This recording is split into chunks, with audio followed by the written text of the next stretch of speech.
ప్రభువునందు ప్రియా దేవుని జనంగమా, మన ప్రభువును రక్షకుడైన యేసు ప్రభువు వారి ప్రశస్త నామమున మీకు శుభములు తెలియజేస్తున్నాను. నేటి వాక్య ధ్యానము కొరకు మిమ్మల్ని ప్రేమతో ఆహ్వానిస్తూ, నేటి వాక్య ధ్యానముగా అపోస్తుల కార్యముల గ్రంథము 9వ అధ్యాయము 19వ వచనం నుండి దేవుని వాక్యాన్ని చదువుకుందాం. పిమ్మట అతడు దమస్కులోనున్న శిష్యులతో కూడా కొన్ని దినములు ఉండెను. వెంటనే సమాజ మందిరములలో యేసే దేవుని కుమారుడని ఆయనను గూర్చి ప్రకటించుచు వచ్చెను.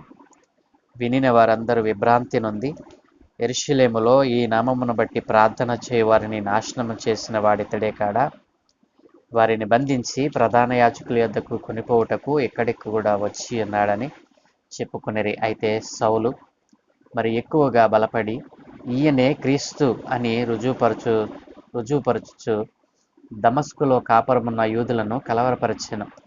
అనేక దినములు గతించిన పిమ్మట యూదులు అతనిని చంపనాలోచించగా వారి ఆలోచన సౌలునకు తెలియవచ్చెను. వారు అతనిని చంపవలనని రాత్రింబగళ్ళు ద్వారముల యొద్ద కాచుకొనుచుండిరి. గనుక అతని శిష్యులు రాత్రివేళ అతనిని తీసుకుని పోయి గంపలో ఉంచి గోడ గుండా అతనిని క్రిందికి దింపిరి. అతడు యెరూషలేమునకు వచ్చి శిష్యులతో కలుసుకొనుటకు యత్నము చేసిన గాని అతడు శిష్యుడని నమ్మక అందరూ అతనికి భయపడిరి. అయితే బర్నబా అతనిని దగ్గర తీసి అపోస్తలుల యొద్దకు తోడుకుని వచ్చి, అతడు త్రోవలో ప్రభువును చూచెననియు ప్రభువు అతనితో మాటలాడిననియు అతడు దమస్కులో యేసు నామమును బట్టి ధైర్యముగా బోధించెననియు వారికి వివరముగా తెలియపరచెను.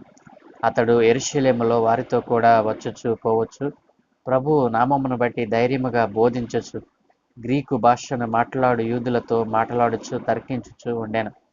వారు అతనిని చంప ప్రయత్నము చేసిరి గాని సహోదరులు దీనిని తెలుసుకుని అతనిని కైసరేకు తోడుకుని వచ్చి తార్సునకు పంపిరి. ప్రియా దేవుని చిన్నంగమా, చదువుకొనబడిన లేఖన నిమిత్తమే ప్రార్థన చేద్దాం. సకల ఆశీర్వాదములకు కారణభూతుడైన తండ్రి, సర్వోన్నతుడ, పరిశుద్ధుడ, మీకు స్తోత్రాలనైనా. ఏ మంచి లేని మా జీవితంలో మరొక నూతన దినాన్ని అనుగ్రహించినందుకే మీకు స్తోత్రాలు తండ్రి. మేము చదువుకున్న ఈ లేఖనమును మా కొరకు దీవించుమని, ఈ లేఖనములో నుండి కొన్ని విషయాలు నేర్చుకోవడానికి కృప చూపమని యేసు నామమున ప్రార్థిస్తున్నాము తండ్రి, ఆమేన్. ప్రభువునందు ప్రియ దేవుని చిన్నంగమా, యేసు ప్రభుల వారు తన పరిశుద్ధాత్మను సంఘానికి మరి దయచేసినప్పుడు సంఘము అంతకంతకు అభివృద్ధి చెందుతున్నటువంటి దినాలలో సంఘమునకు హింస చెలరేగటానికి కారణమైనటువంటి వ్యక్తి సౌలు. ఆ సౌలు యేసు ప్రభుల వారి యొక్క ప్రత్యక్షత చేత మరి దేవుని యొక్క దర్శనము చేత పట్టబడిన వాడై మరి అపోస్తులుగా పిలువబడినటువంటి యేసు ప్రభుల వారి శిష్యులతో కూడా లెక్కింపబడినటువంటి వ్యక్తిగా మారిపోయాడు. ఎప్పుడైతే దేవుని యొక్క దర్శనం చేత మరి దేవుని మెల్లని స్వరము చేత తాను పట్టబడ్డాడో, తాను పిలువబడ్డాడో, మరి తాను బాప్తిసం పొందిన వెంటనే మరి ఊరుకుని ఉండలేదండి. ఏ ప్రాంతంలో ఉన్న సంఘాన్ని హింసించడానికి బయలుదేరాడో, ఏ ప్రాంతంలో ఉన్న క్రైస్తవులు అనబడిన వారిని మరి చెరపట్టి మరి చెరసాలలో వేయాలని బయలుదేరాడో, అదే ప్రాంతంలో అదే నామమును బట్టి ఆయనకు సాక్షిగా మరి నిలబడ్డాడు. ప్రియ దేవుని చిన్నంగమా, ఏ స్థలములో ఉన్న క్రైస్తవులను బంధించి ఏ నామమున ప్రార్థన చేస్తూ ఉన్నారో ఆ నామమున ప్రార్థన చేస్తున్న వారిని హింసించాలని, చెరసాలలో బంధించాలని బయలుదేరినటువంటి మరి ఈ సౌలు భక్తుడు బాప్తిసం పొందడం, మరి అదే పట్టణంలో అదే నామమును బట్టి యేసే క్రీస్తు అని బలముగా ప్రకటించుచున్నట్లుగా మనం ఇక్కడ చదువుకున్న లేఖనంలో మనం చూడగలిగాం. ప్రియ దేవుని సంగమా, నీవు రక్షింపబడినటువంటి దినాలు మరి ఎన్ని దినాలు గడిచిపోయాయి? నీవు రక్షింపబడిన తరువాత ఒక 10 దినాలు, ఒక నెల రోజులు దేవునిలో బలముగా నీవు ఒకవేళ ఉన్నావేమో. తర్వాత దేవునిలో నుండి నెమ్మదిగా కిందికి దిగిపోయేవేమో. దేవుని యొక్క సన్నిధి నుండి దూరం అవుతూ వస్తూ ఉన్నావేమో. ఇప్పటికీ నీవు బాప్తిసం పొంది రక్షింపబడినటువంటి నీవు, యేసు నామాన్ని ఎరిగినటువంటి నీవు ఎంతకాలమైంది నీవు దేవుని సన్నిధిలో బలముగా నిలబడి యేసు నామమును భరించుటకు నీకు మరి దమ్ము ఉందా? ఏసే రక్షకుడు అని, ఏసే దేవుడు అని, మరి ఏసే రక్షించగలిగిన వాడని, మరి సర్వ మానవాళి కొరకు తన ప్రాణాన్ని పెట్టినటువంటి ఏకైక దేవుడని, మరి ఈ లోకములో ఏ నామమున రక్షణ కలుగుదని, యేసు నామముననే రక్షణ కలుగునని నీవు ఏ ఒక్కరికైనా నీ జీవితంలో ఎప్పుడైనా ప్రకటించినావా? యేసు ప్రభువును ఇతరులకు పరిచయం చేశావా? ఈ సౌలైతే మరి పౌలుగా తన పేరును మార్చుకున్నాడు. పేరును మార్చుకోవడమే కాదండి, రక్షింపబడినటువంటి ఈరోజు మనం చూసినట్లయితే రక్షణ పొందుకున్నటువంటి విశ్వాసులు తమ జీవితాలలో పేరును మార్చుకుంటున్నారు కానీ తమ బ్రతుకును మార్చుకోవటం లేదు. తమ పాత రోత జీవితాన్ని విడిచిపెట్టకుండా ఈ రోజున దేవునిలో ఉన్నాము అని తమ్మును తామే మోసపుచ్చుకుంటూ దేవునిని కూడా మోసం చేస్తూ ఉన్నారు. ఎంత భయంకరమో ప్రియ దేవుని సంగమా, ఆలోచన చేయండి.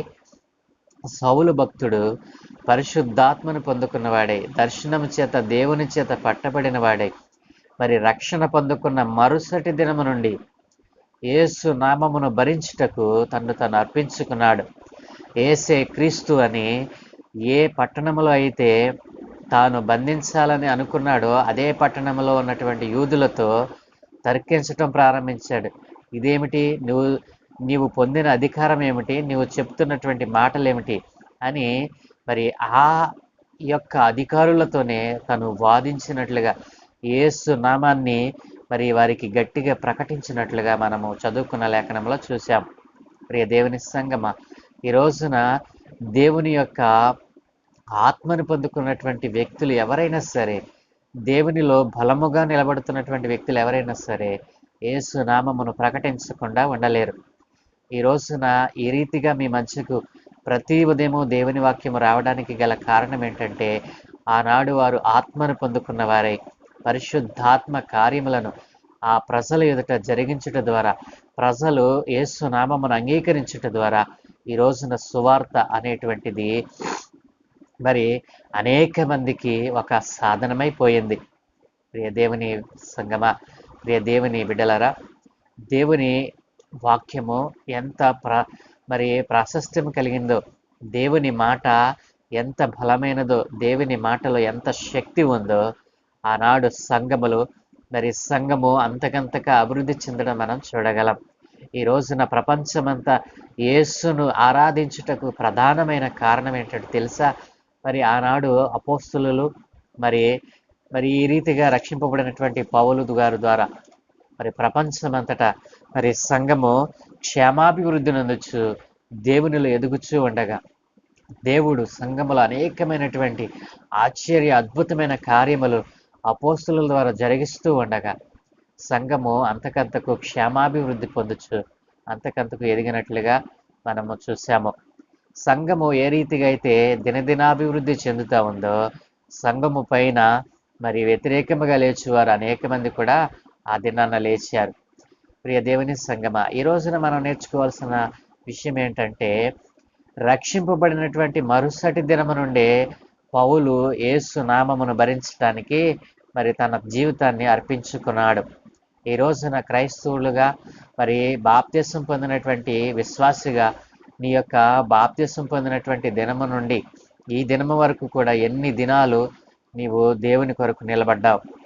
సౌలైతే తాను రక్షింపబడిన మరుసటి దినము నుండి యేసు కొరకు ఒక పాత్రగా యేసును మరి యేసు నామమును భరించటానికి తాను మరి తాను తగ్గించుకున్నాడు. యేసు నామమును హెచ్చించడానికి తన జీవితాన్ని ప్రాణంగా పెట్టాడు. ప్రియ దేవుని జనాంగమా, ఈ రోజున సౌలు జీవితంలో జరిగినటువంటి ఈ గొప్ప మార్పు నీలో ఎందుకు కలగడం లేదు? రక్షింపబడిన మరుసటి దినము నుండే మరి సౌలు యేసు నామాన్ని ప్రకటించడం, మరి ఎక్కడైతే ప్రమాదం ఉందని మరి క్రైస్తవులు భావించారో ఆ క్రైస్తవ సంఘములోనే, ఆ సమాజ మందిరములలోనే యేసు నామమును బలముగా ప్రకటించినటువంటి వ్యక్తిగా పౌలు మార్చబడడానికి గల కారణం ఏంటి? ఆత్మను పొందుకున్నాడు, రక్షింపబడ్డాడు, బాప్తిసం పొందాడు. యేసులో రక్షింపబడినటువంటి వ్యక్తులు ఎవరైనా సరే ఊరుకొని కూర్చుని ఉండలేరండి. ఆత్మను పొందుకున్న వారు ఎవరు ఊరికనే మరి తమ జీవితాలను వ్యర్థపరచుకోరు. ఈ రోజున రక్షింపబడినటువంటి వారు అనేక మంది తమ జీవితాలను వ్యర్థపరుచుకుంటూ ఉన్నారు. దేవునిని వ్యర్థముగా ఆరాధిస్తూ ఉన్నారు. దేవుడే సాక్షాత్తు వారిని పట్ల మరి సాక్ష్యం కలిగి ఉన్నాడు. ఏమన్నా తెలుసా? ఈ ప్రజలు నన్ను మరి పెదవులతో స్తుతిస్తూ ఉన్నారు, కానీ వారి హృదయం నాకు దూరముగా ఉంది అని దేవుడు సెలవిస్తా ఉన్నాడు. ప్రియ దేవుని బిడ్డ, నీవు రక్షింపబడి ఎన్ని దినములైందో, ఎన్ని సంవత్సరాలు గడిచిపోయాయో, మరి దేవుడు ఒకవేళ నీ గురించి ఈ మాట చెప్తూ ఉన్నారేమో. మరి రక్షింపబడిన నాటి నుండి ఈనాటి వరకు కూడా ఒక్కసారి కూడా నీవు దేవుని నామాన్ని భరించలేని వాడిగా ఉన్నావేమో. నీవు దేవుని నామాన్ని ప్రకటించలేని దానిగా ఉన్నావేమో. ప్రియ దేవుని సంగమా, ప్రియ దేవుని కుమారుడా, కుమార్తె, దేవుడు నీ పట్ల కలిగిన ఉద్దేశాన్ని, ఆయన యొక్క చిత్తాన్ని నెరవేర్చకుండా ఈ రోజున దేవుని కొరకు నీవు మరి ఏ పని చేయకుండా నీ పని కోసం దేవునిని ఉపయోగించుకొని మరి దేవుని ద్వారా అనేక ఆశ్చర్య అద్భుత కార్యములను పొందుకొని దేవుని విడిచిపెట్టేవాడిగా ఉన్నావేమో. రక్షింపబడిన మరుసటి దినము నుండే సౌలు పౌలుగా మార్పు చెంది ఏ రీతిగా అయితే దేవుని కొరకు నిలబడ్డాడు, యేసు నామాన్ని భరించగలిగాడు, యేసు నామాన్ని ప్రకటించడం మరి ప్రారంభించాడు. యేసు నామాన్ని బట్టి మరి యేసు నామం ఎరుగిన వారితో తర్కించటం, వారిని యేసు నామమును బట్టి ఒప్పించటం, యేసే రక్షకుడని ఒప్పించటం చేశాడు. ఈ రీతిగా మరి నీ జీవితంలో నీవు యేసు కొరకు నిలబడాలని దేవుడు ఒకసారి నీకు జ్ఞాపకం చేస్తూ ఉన్నాడు. రక్షింపబడినటువంటి నీవు ఇంతకాలము యేసు కొరకు నిలబడలేదేమో. ఇంతకాలము దేవుని యొక్క సువార్తను ప్రకటించడానికి నీ జీవితాన్ని మరి ప్రభువుకి ఇవ్వలేదేమో. ఎంతకాలము నీ కొరకు నీవే ప్రభువును అడుగుతూ ప్రభువు ద్వారా అనేకమైనటువంటి మరి ఫలాలను పొందుకున్నావేమో. కానీ దేవుడు నీ పట్ల ఒక ఉద్దేశాన్ని కలిగి ఉన్నాడు. దేవుని సువార్త తెలియని వారు అనేక మంది ఈ లోకంలో ఉన్నారు. నీవు ఏ రీతిగా దేవుని యొద్ద నుండి ఫలాలను పొందుకుంటూ ఉన్నావో, అదే రీతిగా దేవుని ఎరిగినటువంటి వారు కూడా మరి దేవుడిచ్చేటువంటి ఆశ్చర్యమైనటువంటి ఆ ఉచితమైన ఆశీర్వాదాలను, ఫలాలను పొందుకోవాలని మరి దేవుడు ఆశపడుతున్నాడు కదా. నీవు ఎలాగున రక్షింపబడ్డావో నీ పొరుగువారు కూడా మరి అన్యులు కూడా రక్షింపబడాలి కదా. నీవు పొందుకున్నటువంటి ఈ నిత్య జీవాన్ని అన్యులు కూడా పొందుకోవాలి కదా. కాబట్టి వారికి ఆ నిత్య జీవం దూరం చేసేవాడిగా ఒకవేళ నీవున్నావేమో. నీ రక్షణ జీవితము మరి అన్యులు దేవునిని అంగీకరించకుండా అడ్డుపడుతుందేమో. నీ యొక్క బాహ్యపరమైనటువంటి ఆలోచనలు, బాహ్యపరమైనటువంటి నీ నడవడిక మరొకరికి మరి దేవుని యొద్దకు వచ్చేటట్లుగా లేదేమో. కాబట్టి ఈ రోజున నీ ప్రవర్తనను, నీ జీవితాన్ని సరిచేసుకొని యేసు కొరకు ఈ రోజునైనా నిలబడుటకు మరి నిన్ను నీవు ఆయత్తపరుచుకున్నామని ప్రభు పేరు మనవి చేస్తూ ఉన్నాను. సౌలు పౌలుగా మార్చబడిన మరుసటి దినము నుండే యేసు కొరకు జీవించాడు. ఆ రీతిగా నీవును మరి యేసు కొరకు జీవించాలని, యేసు సువార్తను ఎరుగని వారికి ప్రకటించాలని దేవుడు ఆశపడుతూ ఉన్నాడు. దేవుని యొక్క ఆశను నెరవేర్చేవానిగా నీవున్నావా? దేవుని యొక్క సువార్తను ప్రకటించడానికి నీవు ఆశపడుతూ ఉన్నావా? దేవుడు మరి నీ పట్ల ఒక ఉద్దేశాన్ని కలిగి ఉన్నాడు. ఆ ఉద్దేశాన్ని నెరవేర్చేవానిగా నీవు ఉన్నావా? పౌలు మరి దేవుని యొక్క ఉద్దేశాన్ని నెరవేర్చే పాత్రగా మార్చబడ్డాడు. ఆ రీతిగానే దేవుడు నీ పట్ల కలిగిన ఉద్దేశాన్ని నెరవేర్చేవానిగా నీవు మారాలని ప్రభువు నిన్ను పిలుస్తా ఉన్నాడు. ఆ రీతిగా నీవు ప్రభు కొరకు ఉపయోగపడే పాత్రగా ఈ రోజైనా మారాలని ప్రభు పేర మనవి చేస్తూ ఈ మాటలు ముగిస్తూ ఉన్నాను. ప్రార్థన. సకల ఆశీర్వాదములకు కారణభూతుడైన తండ్రి, సర్వోన్నతుడ, పరిశుద్ధుడ, సజీవుడ, మీకు స్తోత్రాలు నాయన. ఏ మంచి లేని మా జీవితంలో మరొక నూతన మరి ఉదయమును మాకు అనుగ్రహించారు తండ్రి. ఈ రోజున మేము ధ్యానం చేసినటువంటి లేఖనములో సౌలు పౌలుగా ఎప్పుడైతే మార్చబడ్డాడో, బాప్తిసం పొంది నీలో నిలిచి ఉన్న కారణాన్ని బట్టి ఏ రోజున నిలిచి ఉన్నాడో అదే రోజు నుండి నైనా నీ కొరకు ఒక బలమైన పాత్రగా నీ నామాన్ని భరించడానికి నైనా రాజుల ఎదుట, అధికారుల ఎదుట, మరి అన్యుల ఎదుట తాను ఏ రీతిగా సాక్షిగా నిలబడిపోయాడో ఆ రీతిగా తండ్రి రక్షింపబడినటువంటి మాలో కూడా అనేక మంది నీకు ఉపయోగపడే పాత్రలుగా ఉండకుండా ఈ రోజున నీ నామాన్ని వ్యర్థపరిచేవారిగా, నీ నామానికి మహిమ తెచ్చేవారిగా కాకుండా నీ నామానికి అవమానం తెచ్చేవారిగా బ్రతుకుతున్నారు నాయన. అట్లాంటి వారందరినీ ఈ రోజున నీ పాదాల చెంతకు తెస్తూ ఉన్నాను. వారి ఆత్మలను రక్షించండి, ఇప్పుడైనను నీ నామమున వారు బలపడి తండ్రి నీ నామమును ఎరుగుని వారికి నీ నామాన్ని పరిచయం చేసేవారిగా వారిని మార్చమని ఈ ఉదయ కాలమున మేము చేయ పనులన్నిటి మీద మీ కనుదృష్టి ఉంచి మీ ఆత్మను తోడుగా ఉంచి మీ దూతల కాపుదలు అనుగ్రహించి అయా మా ప్రయాణాలలో ప్రయత్నాలలో మా వాహనములను సమస్తాన్ని దీవించమని క్షేమపరచమని ఘనత మహిమ ప్రభావాలు మీరే పొందుకోమని నజరేయుడని యేసు నామమున ప్రార్థించి వేడుకుంటూ ఉన్నాము తండ్రి. ఆమెన్. ఆమెన్. ఆమెన్.